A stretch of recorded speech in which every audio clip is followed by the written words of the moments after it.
Aprovechando el entorno de la isla de Philae, dedicada desde tiempos inmemoriales al culto de Isis, la fuerza femenina gestora de la espiritualidad en la conciencia del hombre, veremos cómo la mujer ocupaba un lugar privilegiado en la jerárquica sociedad egipcia.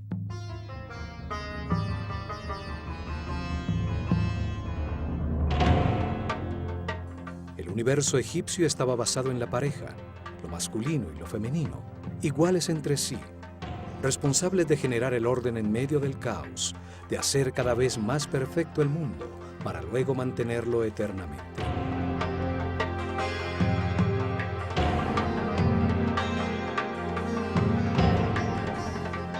Los sacerdotes de El Ojo de Horus enseñaron a su pueblo que el único Dios, el que está en todas partes, tiene una parte masculina, la sabiduría con la información absoluta, y una parte femenina, la sustancia homogénea con el amor infinito.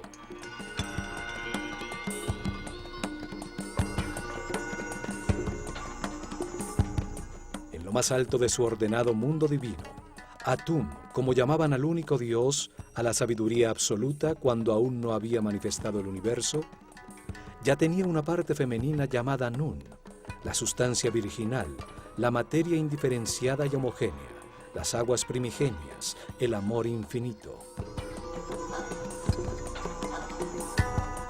Atum y Nun, la pareja original que se encontraba en reposo, activa su voluntad divina, terminando el equilibrio existente, y al hacerlo, se transforman en Ptah y Sekhmet. El mismo único Dios, pero ahora con características distintas, pues su propia voluntad lo puso en movimiento. Ptah, la parte masculina del único Dios, emite información creadora. Y Sekhmet, la parte femenina, la gesta en su sustancia de amor, manifestándose el Fiat Lux, la energía y la sustancia radiante en movimiento. Ptah y Sekhmet son el fuego multiplicador de todo lo creado. Ellos gestan a otras parejas de divinidades creadoras, las fuerzas fundamentales que llamaron Néters, extensiones de la primera causa en un universo divino.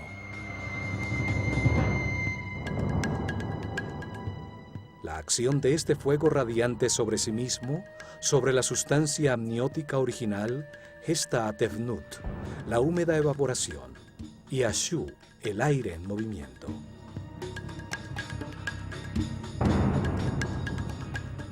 Esta pareja de divinidades, Tefnut y Shu, el vapor y el aire en movimiento, ayudan a diferenciar al espíritu original, densificándolo, haciendo que se materialice con su accionar, gestando a una nueva pareja, Heb, la tierra, y Nut, el cielo.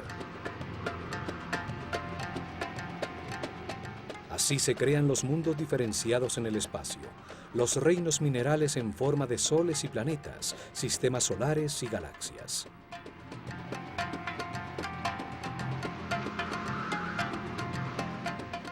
En este mundo divino nacen otras dos parejas, Osiris e Isis, Set y Neftis.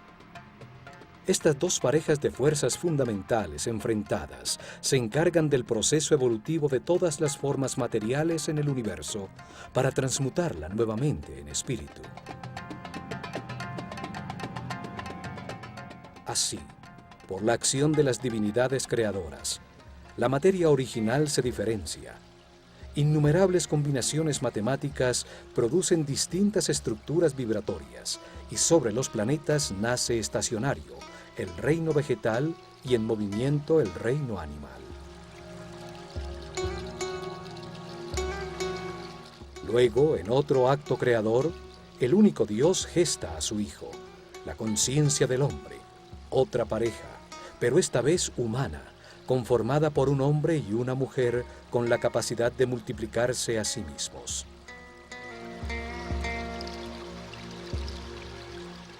Al realizar este acto, Ptah y Sekhmet, la pareja que crea al universo, se transforma en Amón y Mut, el principio masculino y femenino del único Dios cuando crea al hombre.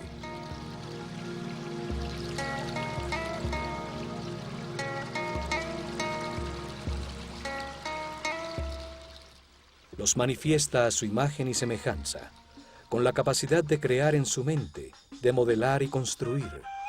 Les da el libre albedrío para que al comprender los resultados de sus decisiones se hagan sabios en un proceso evolutivo que toma muchas vidas.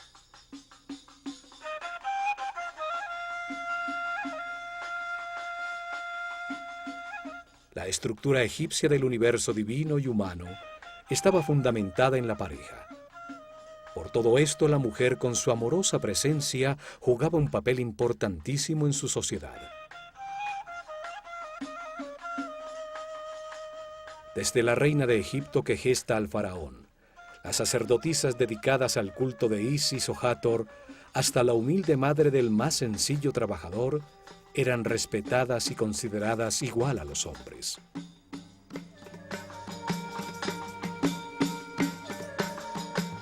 La isla de Philae estaba dedicada a Isis, la figura que como madre de Horus simbolizaba a la maternidad. Isis tomaba en el corazón de los egipcios el mismo lugar que hoy tiene la Virgen María para los católicos.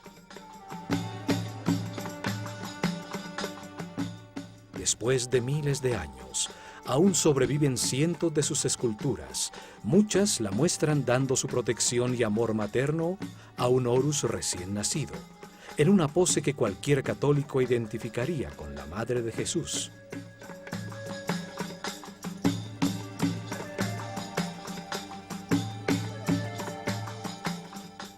La isla albergó las iniciadas y sacerdotisas dedicadas a su culto en una sociedad igualitaria. Cientos de mujeres llamadas Hembed-Neter eran encargadas del entrenamiento musical, los cantos, bailes y el toque del sistro durante los rituales en todos los templos de Egipto.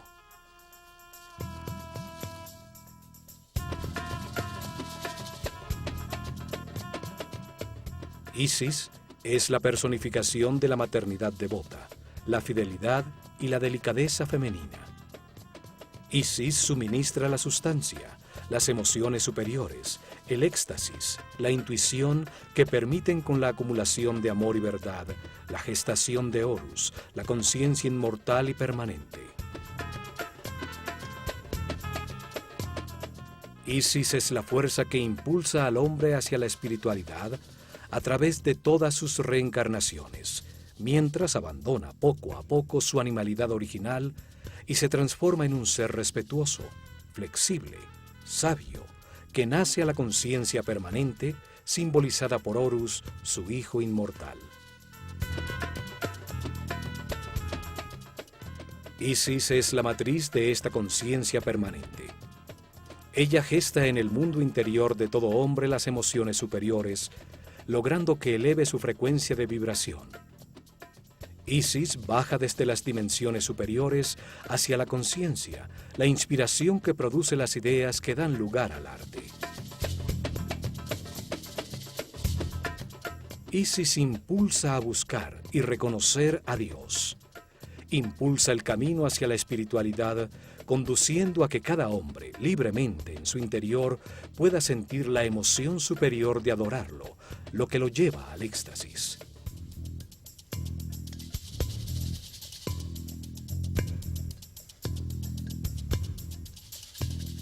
A esta fuerza maternal del universo fue dedicada la isla de Philae, una isla de granito en el centro del Nilo, situada inmediatamente después de la primera catarata, al norte de Nubia, en la frontera entre el reino egipcio y el reino cushita. Philae quiere decir isla o montículo sobre las aguas que emergió en el tiempo de Ra. Este nombre sugiere el uso sagrado de este sitio desde una remota antigüedad.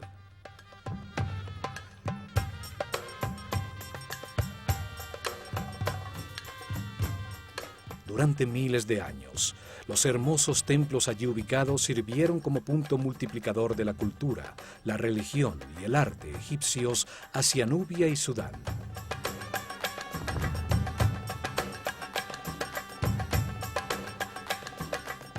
Las ruinas más antiguas se encuentran en su esquina sureste. Allí existió un pequeño templo nubio orientado hacia la estrella Canopus y dedicado a una divinidad llamada Mandulis.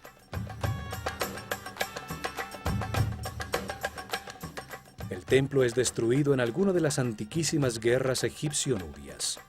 Y al lado de sus ruinas, los nubios construyen otro templo dedicado a Ares Nufis. Así llamaban ellos a Osiris, el compañero de Isis. Los egipcios toman control de la isla y construyen un primer templo dedicado a Isis. En el año 1250 a.C., Ramsés II dejó una estela en la que afirma haberlo reconstruido.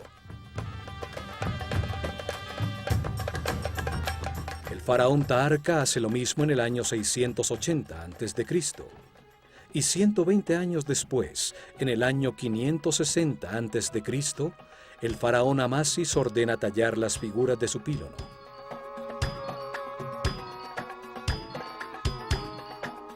Trescientos años después, en la esquina sur, Nectanebo construye un templete. En el año 250 a.C., los faraones tolemaicos herederos de Alejandro Magno deciden reorientar 21 grados el eje del templo para enfocar nuevamente la estrella Canopus, que se había desplazado con el movimiento del sistema solar. Los templos estelares eran desarmados y vueltos a armar cada 300 o 400 años para reenfocar la estrella que estudiaban, pues el movimiento del sistema solar por la galaxia la sacaba del marco de los pílonos.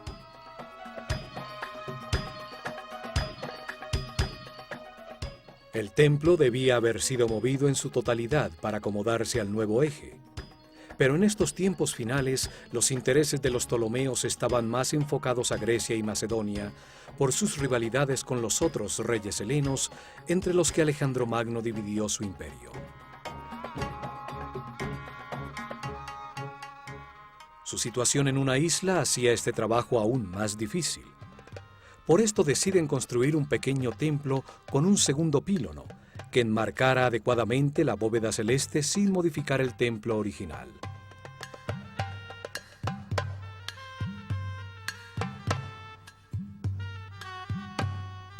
Alejandría se había convertido en la capital de Egipto y el griego en su idioma oficial. En el año 31 a.C., Cleopatra VII fue derrotada en la batalla de Actium, y con su suicidio Egipto cayó en manos de Octavio, quien se convirtió en Augusto, el primer emperador romano.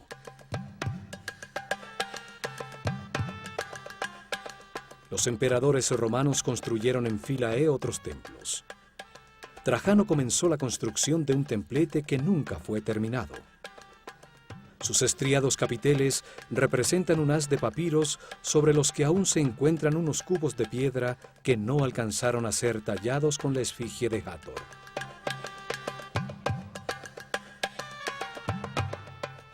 Philae fue uno de los últimos sitios en todo Egipto donde permanecieron sacerdotes dedicados al antiguo culto. Desde allí surgieron las sectas gnósticas, que más tarde con nombres como Rosacruces, Masones e Illuminatis conservarían en secreto los conocimientos egipcios. En el año 553 después de Cristo, la isla, uno de los últimos bastiones del llamado paganismo egipcio, fue dedicada a San Estefan y a la Virgen María por decreto del emperador Justiniano. En el siglo XX, la isla de Philae quedó sumergida por la represa de Asuán. Con fondos de la UNESCO, el templo y las otras construcciones sobre ella fueron desarmadas pieza por pieza y reconstruidas en la isla de Agilkia, a la que se le dio la forma de la isla original.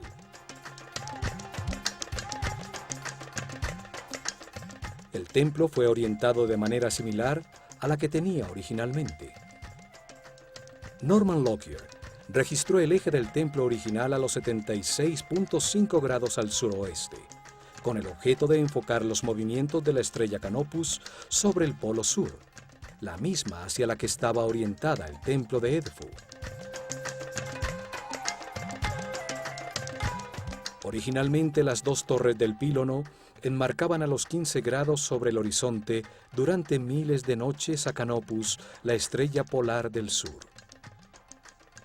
Una nueva confirmación que todos los templos egipcios estaban orientados hacia una estrella o hacia el sol.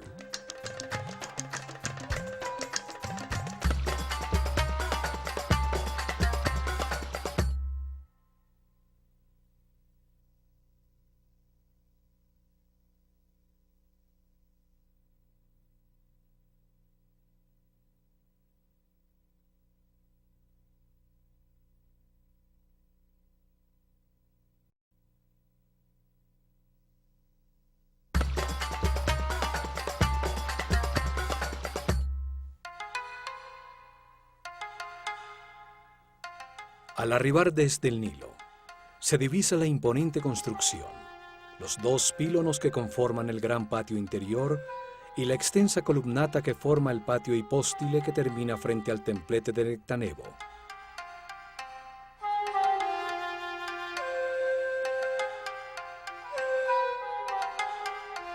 El gran patio exterior toma una forma trapezoidal por la disposición de una doble columnata formada por 32 columnas, construidas en un ángulo que se abre hacia el templo, produciendo una ilusión de mayor profundidad. Las columnas y un larguísimo muro que tiene a distancias regulares una serie de ventanas que dan al Nilo, forman un sombreado ambulatorio. Todas las columnas son distintas, como un cañaveral de papiros. Sus capiteles floreados, otrora con vivos colores, toman distintas formas.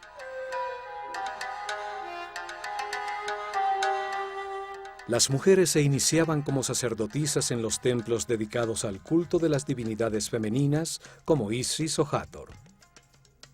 En ellos formaban a las responsables de la música y la danza, que acompañaban a los rituales en todos los templos de Egipto.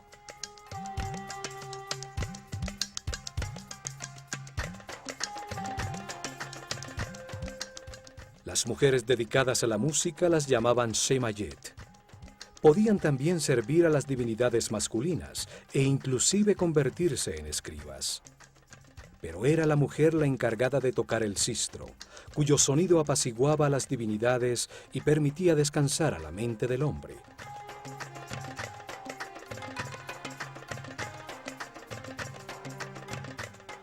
Las sacerdotisas dedicadas a Hathor, la divinidad que representa a la sexualidad femenina, el amor, la música, la danza, cuyos festivales eran de embriaguez, el origen de las fiestas dedicadas a Baco, cumplían otras funciones sociales. Ellas traían la fertilidad y enseñaban a los hombres que iban a contraer matrimonio las artes del amor, para que aprendieran cómo complacer a su futura esposa.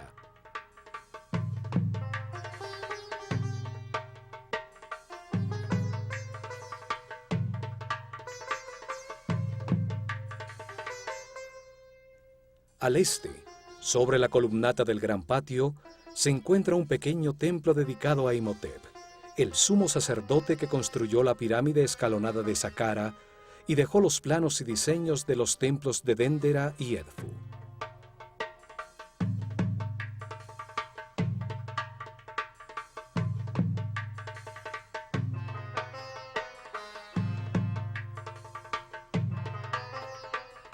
En este primer pílono, como en la mayoría de los templos, aparece tallada la figura del faraón, en este caso Ptolomeo XII, que golpea con su vara de poder a los llamados 9 enemigos de Egipto.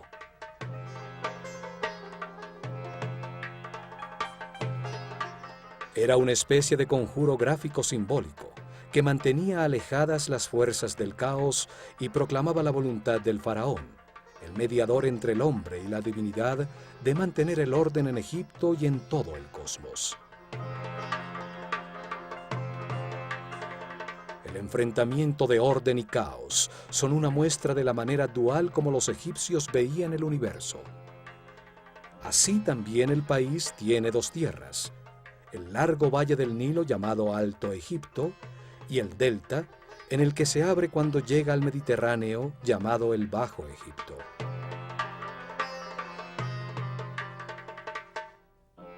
El faraón unificaba esa dualidad. portaba 2 coronas para indicar su dominio sobre esas 2 tierras. Así también unía lo humano con lo divino, pues su cuerpo era considerado el molde que contenía el Ka real, un espíritu encargado de Egipto que reencarnaba de faraón en faraón.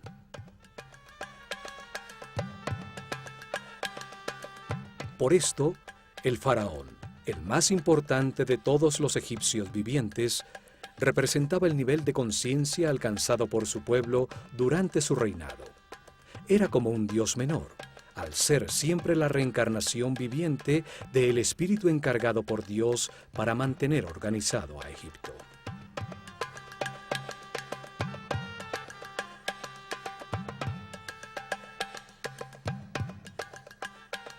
El nuevo pílono tiene 2 mástiles, donde ondeaban las banderas.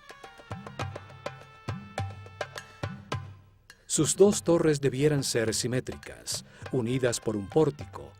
Sin embargo, aquí en Philae, la torre izquierda tiene una puerta que accede directamente a la capilla de los nacimientos.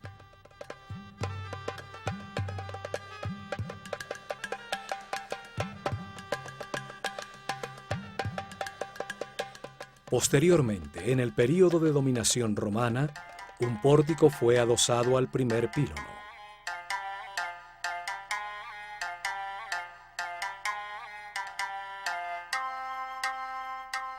En esta capilla se celebraba el nacimiento de las divinidades y de sus hijos como Horus, la maternidad de Isis en las fechas en que Sirio, su personificación en el cielo, reaparecía anunciando el año nuevo, el solsticio de verano y el desbordamiento del Nilo.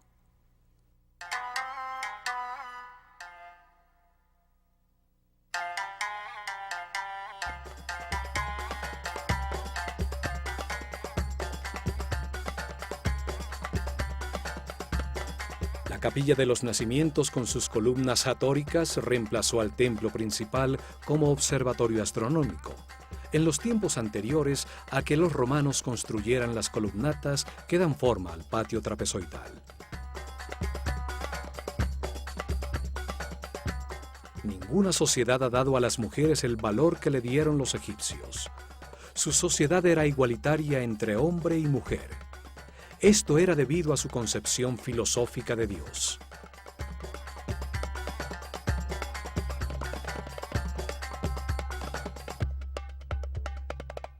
Las mujeres tenían los mismos derechos que los hombres a la propiedad de la tierra, a comprar y vender e inclusive a demandar acciones legales.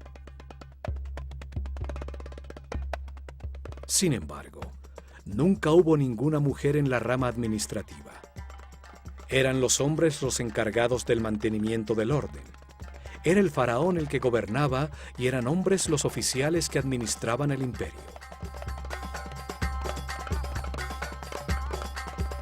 Existe una leyenda que afirma que el derecho al trono era transmitido a través de la línea femenina, que era la princesa real, la heredera legal al trono, y el hombre por ella escogido como marido, el que se convertía en el faraón reinante. Esto obligaría a que todo rey, sin importar que fuera el hijo de su predecesor, tuviera que legitimar su derecho al trono casándose con su hermana o su media hermana.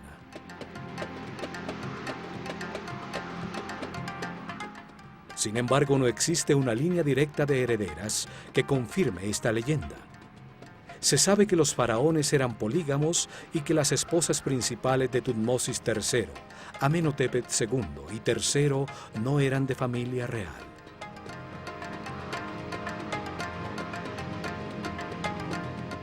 La realidad es que los faraones de Egipto, que se casaron con su hermana o media hermana, lo hicieron en su afán de imitar a sus divinidades que, como Isis y Osiris, o Set y Neftis, eran hermanos naturales y al tiempo esposos.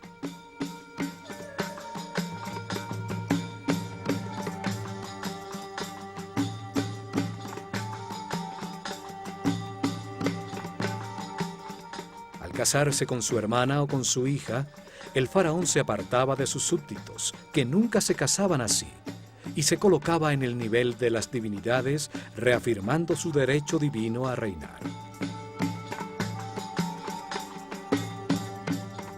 Una mujer faraón no era una opción normal en Egipto. La faraona Hatshepsut llega al trono como regente de su hijastro Tutmosis III, hijo de su esposo y medio hermano Tutmosis II, con otra mujer. Una vez en el poder, ella se viste como hombre y adopta el poder del faraón.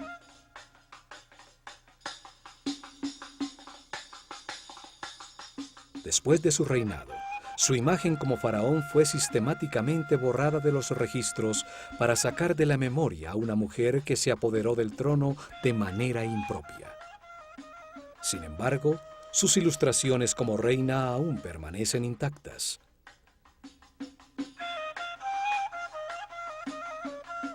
En solo 4 ocasiones de los 300 reinados, las mujeres se convirtieron por poco tiempo en faraonas de Egipto por causas extraordinarias y como último recurso de sus familias para tratar de conservar el orden.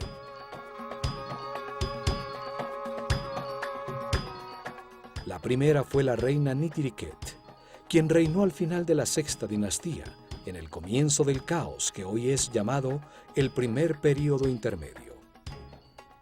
La segunda fue Neferupsobk, en similar momento al final de la dinastía decimosegunda.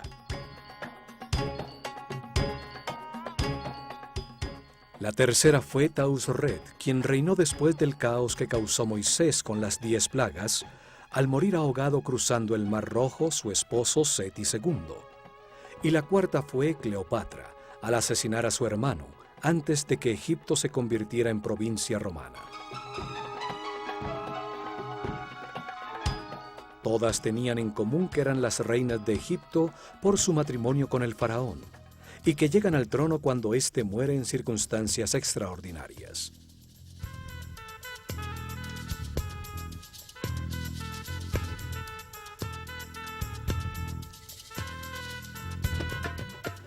Los sacerdotes podían casarse, pero solo se les permitía una sola mujer, mientras que el resto de los hombres, incluido el faraón, podían tener cuantas quisieran, a pesar de que la mayoría optaba por tener una sola.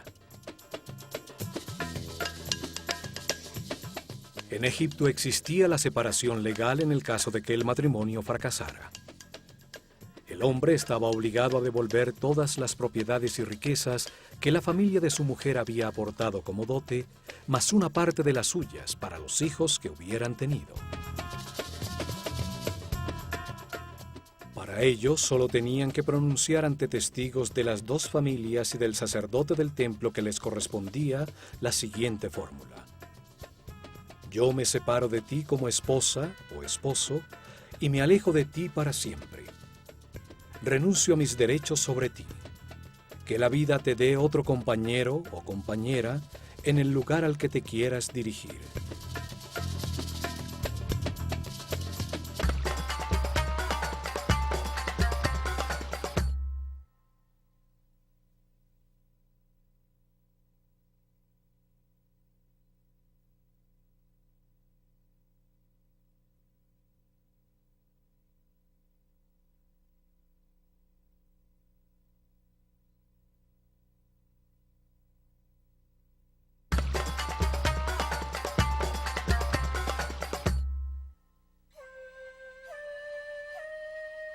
Al cruzar el nuevo pílono se llega a lo que fue el patio del peristilo, ahora conformado por la fachada original del templo, el ambulatorio derecho con sus 10 columnas y en el lado izquierdo la nueva capilla de los nacimientos.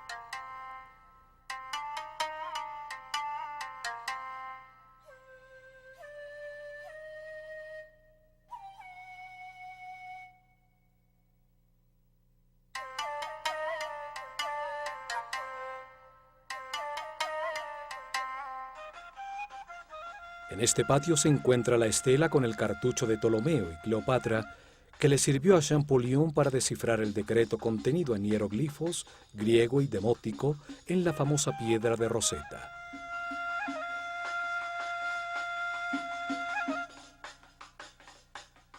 El decreto obligaba a rendir culto a la persona del faraón. Como es interesante para entender los tiempos de los Ptolomeos cuando se restauró este templo, lo resumiremos a continuación.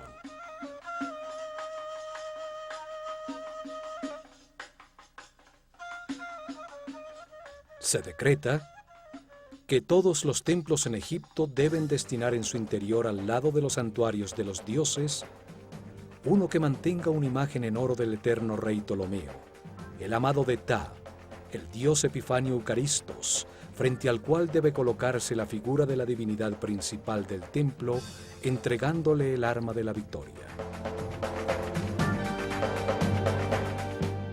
Todo debe ser manufacturado en el estilo egipcio, y los sacerdotes con sus sagradas vestiduras deben prestarles adoración 3 veces por día, realizar en su honor todos los rituales y en las festividades egipcias cargarlo en las procesiones en igualdad con los otros dioses.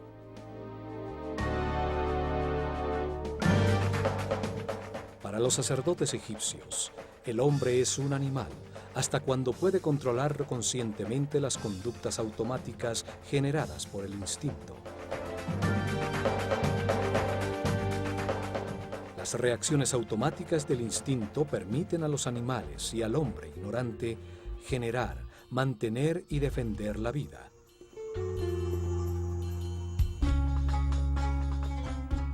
La atracción hacia el sexo opuesto impulsa a generar la vida. Los deseos son un mecanismo de la naturaleza para indicar una carencia que se necesita suplir para mantener la vida. El miedo impulsa a huir o a agredir para defender la vida.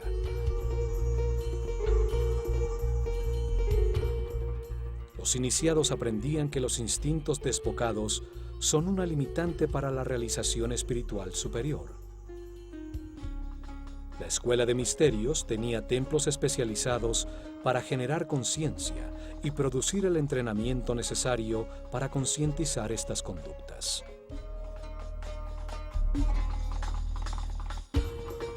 El instinto de agresión era controlado en templos como Komombo. Allí se vencían los miedos a través de la comprensión que no hay nada que temer, que la muerte es solo un paso a otra vida. Se aprendía que el miedo solo gasta la energía vital, la que se necesita para lograr la paz interior.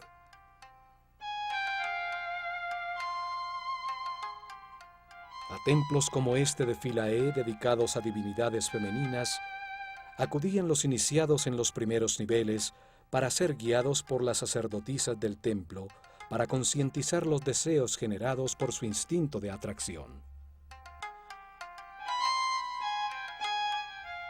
El deseo permite al hombre reconocer una necesidad o una atracción. Produce una reacción de agrado o rechazo en los centros emocionales que a su vez conecta en la mente los sentimientos. Pero los sentimientos tienen polaridad. Pueden ser de alegría o de tristeza. Pueden producir satisfacción o insatisfacción. Por eso es tan importante comprender qué los genera, para así aprender a controlarlos de característica negativa.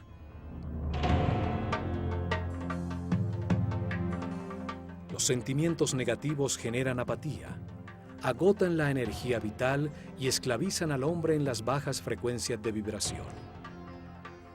Los egipcios creían que el camino evolutivo comienza con el control de los centros inferiores, al hacer conscientes las conductas automáticas.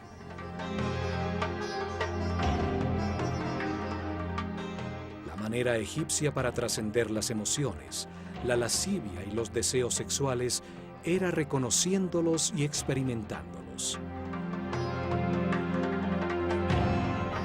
Un ser inexperto e inocente es fácilmente descontrolable, es vulnerable a las circunstancias que desconoce y puede caer fácilmente en la depresión. Por eso, la primera parte del entrenamiento de los sacerdotes, hombres y mujeres, impulsaba a reconocer sus deseos. Así aprendían que al activar a través del amor y la comprensión los centros inferiores y los sentimientos, el resultado para la mente es siempre de paz, armonía y felicidad.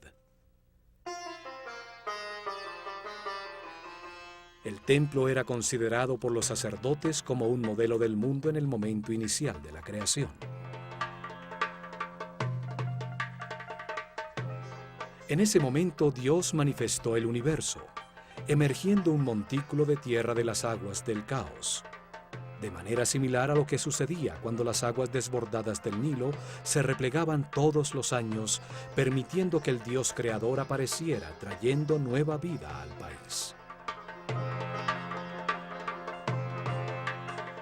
El acceso a través de una escalinata hace que el santuario se convierta en el montículo de la creación, donde Isis, la deidad de este templo, se manifestaba dentro de la estatua que la personificaba.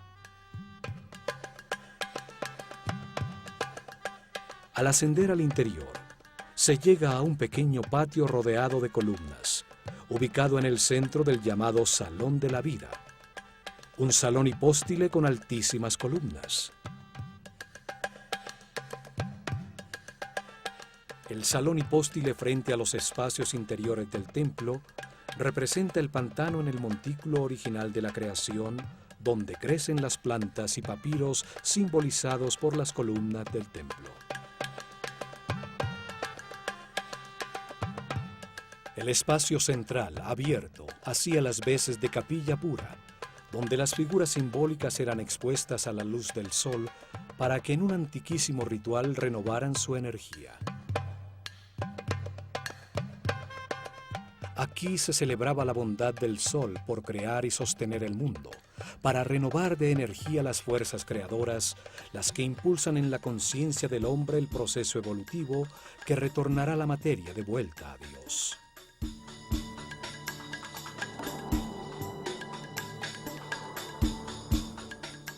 Los muros de este espacio están tallados para mostrar cómo entendieron el universo. También aquí vemos otras tallas de numerosas cruces cópticas, las marcas de la nueva filosofía, la que llegó a Egipto cuando Philae se convirtió en una iglesia católica.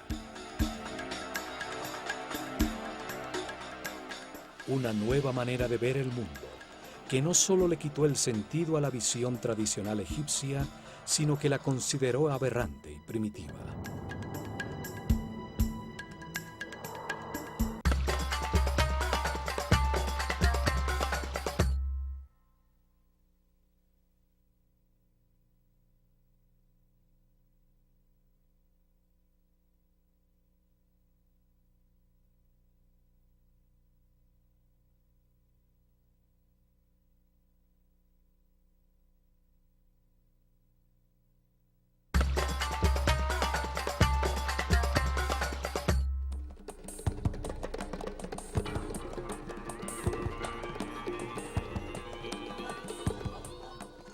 El Salón de la Vida, o Per Ankh, sirvió como un scriptorium donde se escribían, copiaban, editaban y almacenaban los textos sagrados. Allí se realizaban en papiros las ilustraciones maestras que debían tallarse en los muros del templo.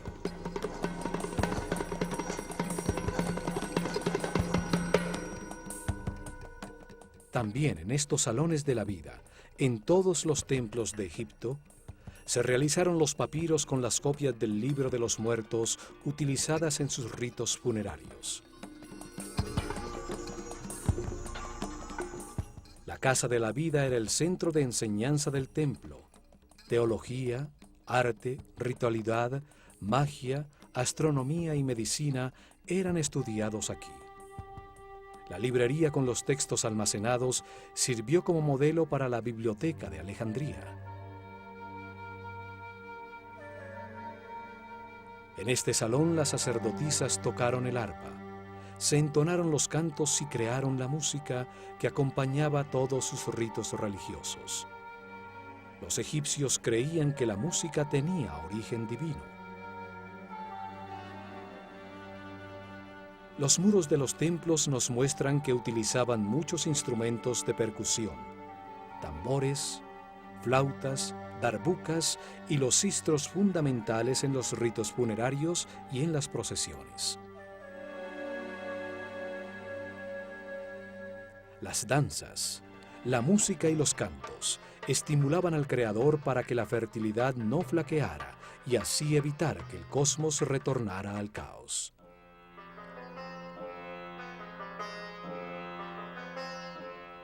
Las sacerdotisas también se encargaban de cuidar a los enfermos que llegaban a los sanatorios del templo en busca de la ayuda y del conocimiento de los sacerdotes. La música era utilizada como instrumento de sanación espiritual y material, y las notas musicales eran utilizadas como medida entre la Tierra y los planetas. Al danzar se adoraba a Dios, la fuerza del amor, la felicidad, el baile y la música.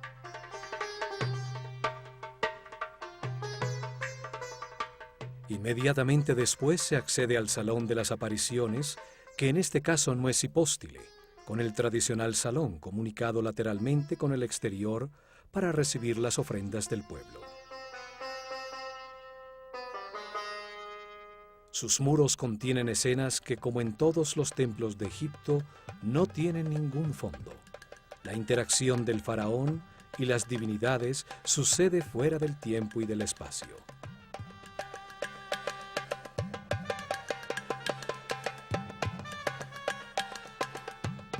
El templo era el escenario donde se representaron de manera dinámica los distintos rituales, en medio del sonido musical de las voces e instrumentos, el recitar de las palabras rituales, el olor del incienso, en homenaje a la divinidad, para lograr su apoyo en la continuidad del universo organizado.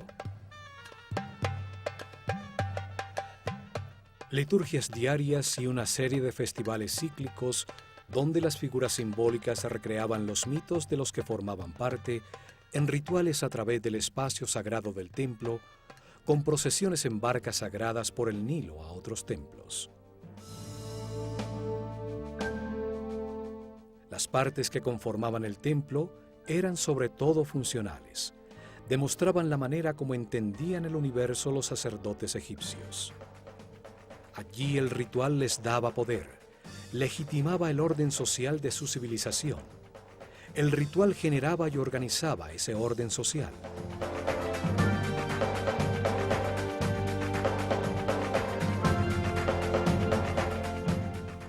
Luego se llegaba a la cámara de las ofrendas.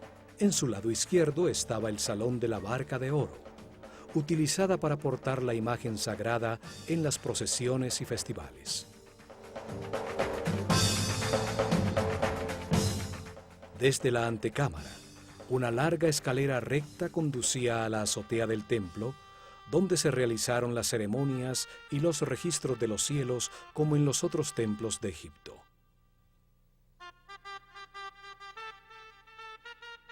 Tallado en los muros de estas antecámaras se encuentra el faraón Ptolomeo V realizando ofrendas a Isis. Los otrora dorados muros, pues muchas partes estuvieron forradas con laminilla de oro, han perdido casi todo el color original. En el punto focal del templo se encontraba el santuario de Isis, que albergaba en su interior un altar de granito con la imagen en oro de la divinidad. Era la estatua de culto que, portada dentro de una barca de oro, salía en las procesiones y rituales.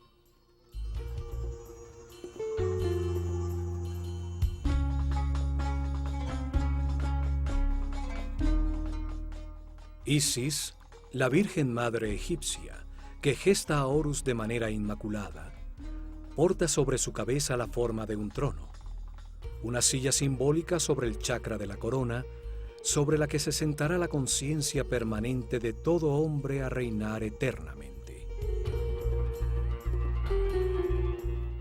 Isis es la traducción griega del nombre egipcio Aset, que significa trono de la conciencia.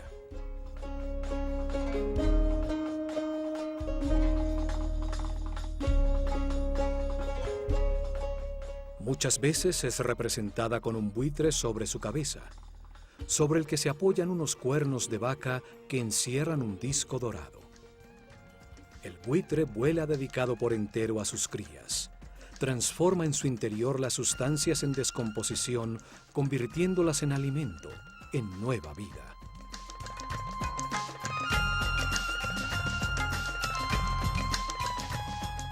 La vaca que transforma la vegetación en alimento para el hombre, fue para los egipcios el símbolo del principio nutritivo. Sus cuernos tienen la forma de la luna en creciente. La madre de los ciclos encierran el disco solar, la fuente de la vida, la luz de la conciencia. Este santuario simbolizaba el respeto que los egipcios tenían por la maternidad. Un respeto basado en la búsqueda del orden y del equilibrio. Legitimaba su visión del mundo. Aquí se encontraba el corazón del espacio de los rituales, la casa de la divinidad, donde el faraón o los más altos sacerdotes interactuaban con la deidad en representación de todos los hombres.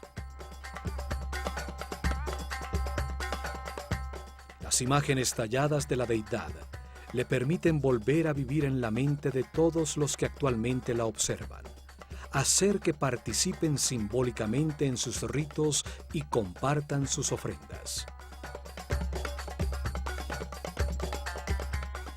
Esta es la herencia que los antiguos egipcios han dejado a la conciencia de toda la humanidad. La visión de un universo dual, un sitio donde experimentar los contrastes polares para comprender la neutralidad.